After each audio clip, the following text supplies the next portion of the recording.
What do I think of philosophy of the mind? Do I think that consciousness is reducible to physical stuff? Well, for the most part, yeah. But you also have to remember that physical stuff in pattern can create something that's more than the sum of its parts. Like your computer is just physical stuff, right? Like it's just electricity that we use to represent ones and zeros. That's about as simple a process as you could get.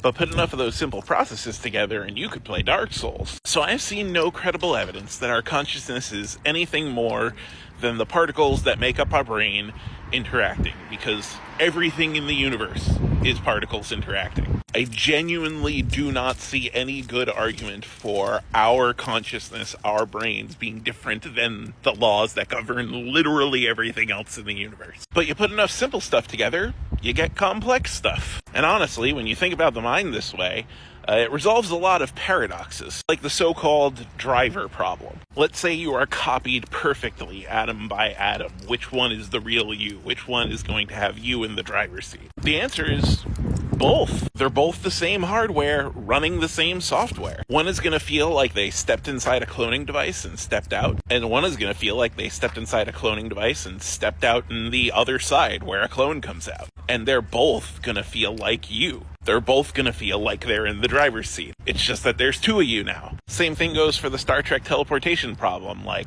are you being killed when you are disassembled atom by atom? I mean, yes, but it also doesn't really matter. Because if you are then built up atom by atom, and you have the same brain patterns that you had when you were going in, whatever comes out is effectively you. The problem is we're always discussing the philosophy of mind from the inside out. And that is, in a lot of way, trying to diagnose what's wrong with your car from the driver's seat. You may have an idea of what's going on with your car, but if you really want to know what's going on with your car, you look from the outside in.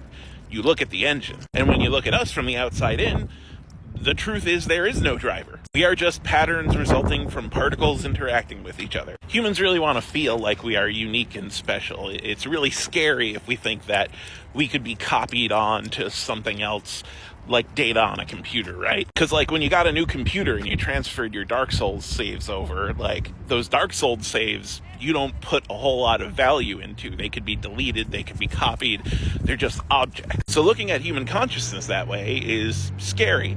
It makes us come face to face with our own mortality real quick. But the truth is, we are objects like anything else. But that doesn't make us any less important, because I know I'd be upset if you deleted my Dark Souls save data. And a lot of simple things can make a really complex and beautiful thing.